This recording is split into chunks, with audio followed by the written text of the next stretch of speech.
disais, dans les autres régions, ça va bien. Entre autres, 3 grandes régions autour de Montréal, Lanaudière, Laurentides, Montérégie.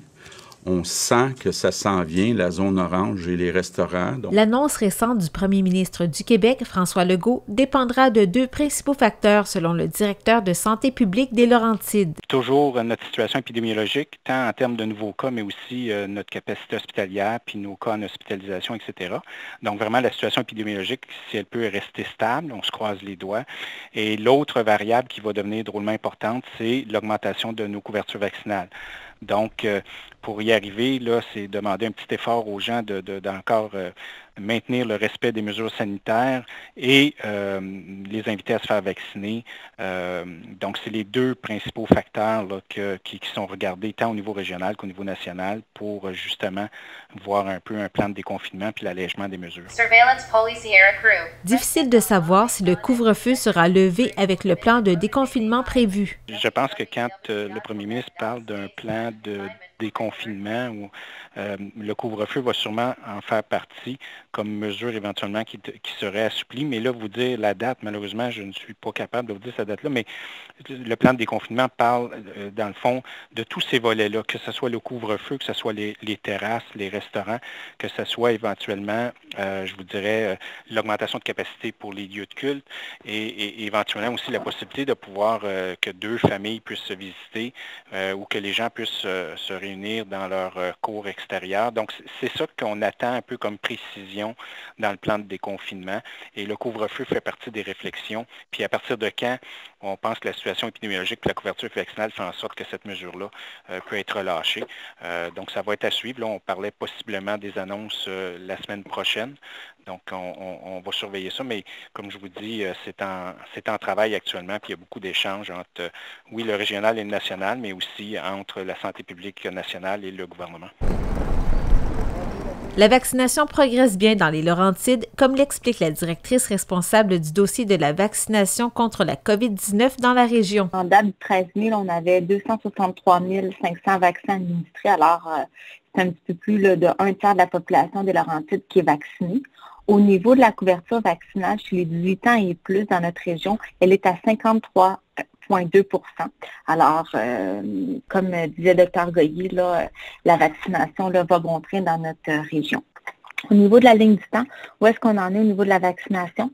Alors, on a terminé l'administration des 2e doses en CHSLD samedi le 8 mai dernier. Alors, tous nos usagers ont reçu leur 2e dose de vaccin en CHSLD. On a un calendrier modifié également pour l'administration des 2e doses pour la clientèle en ARI et RTA.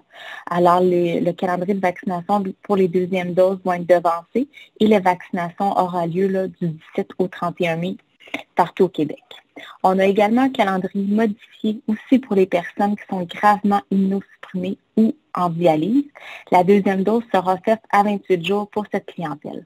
On tient à préciser que les personnes visées par cette nouvelle directive n'auront aucune démarche à faire nécessaire pour prendre un premier rendez-vous ou devancer leur 2e rendez-vous. Les personnes concernées seront contactées par leur établissement de santé directement. On a également un point sur la vaccination des 12 à 15 ans. Alors, on est en préparation de la vaccination pour ce groupe d'âge-là. On attend les directives là, du ministère qui sont à venir. La vaccination sans rendez-vous, comme à Montréal, n'est pas envisagée pour le moment dans la région. Il faut comprendre que la réalité à Montréal, elle est bien différente que celle dans les Laurentides. Tout d'abord, là, leur couverture vaccinale est beaucoup plus basse que la nôtre. Alors, Montréal doit trouver là, des moyens pour que la population là, se présente dans les centres pour se faire vacciner. Alors, pour le moment, il n'y aura pas d'autres cliniques en sans rendez-vous comme on l'avait connu là, pour l'AstraZeneca. On maintient là, nos modèles actuels qui sont plus performants là, que dans un système de sans rendez-vous et surtout là, par le souci qu'on ne veut pas se ramasser avec des amonts de personnes et des bouchons de circulation également. Alors, pour le moment, on maintient le modèle de rendez-vous dans les Laurentides. D'après le docteur Éric Goyer, la situation épidémiologique est encourageante dans les Laurentides. Ça regarde bien. Depuis les 3 dernières semaines, là, on observe encore une diminution de nos nombres de cas de COVID à chaque semaine, là, de nombre de cas hebdomadaires. Donc, pour vous donner une idée, dans la dernière semaine, là, du 2 au 8 mai, on avait 292 nouveaux cas. Et c'est le plus faible nombre de cas hebdomadaires qu'on a depuis le début de la troisième vague, là, officiellement, le 21 mars. Donc, la semaine précédente, on avait eu 351 cas pour la semaine. Donc, ça se passe relativement bien au niveau de l'ensemble de nos MRC. Donc, pas mal sont tous en diminution. Petite préoccupation pour la MRC des Laurentides où on a observé une légère hausse. Mais pour l'instant, on surveille qu'est-ce qui se passe et on n'a pas trop d'inquiétude pour le moment, mais ça va être à surveiller. En termes d'éclosion, nous avons 43 éclosions actives dans la région. Ça aussi, c'est en diminution. Mais encore là, les milieux de travail, donc petits commerces, entreprises, industries, c'est là où on retrouve le plus d'éclosions. On en a 21 documentées dans des milieux de travail. Et pour les écoles, qui est le deuxième milieu le plus touché, bien, les écoles primaires, on a 9 éclosions. Et pour les écoles secondaires, on en a 8 éclosions. Mais ce sont, somme toute, quand même des éclosions assez limitées. Peut-être vous dire aussi que les variants sont largement présents sur l'ensemble du territoire. La grande majorité des variants qui ont été séquencés, confirmés, c'est du Royaume-Uni. Et on a aussi quelques cas de variants. On a eu 16 Brésiliens de séquencés, on a eu 8 Sud-Africains et 8 du Nigeria. Donc ça aussi, toujours, je vous dirais, sous surveillance. On n'a pas eu encore de signalement de variants associés aux variants indiens.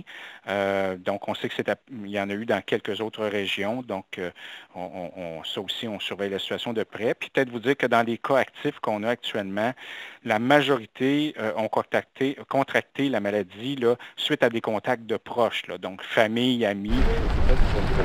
Les plages de rendez-vous pour la vaccination anti-COVID-19 au Québec sont désormais ouvertes aux 18 ans et plus depuis le 14 mai sur le site Internet clicsanté.ca.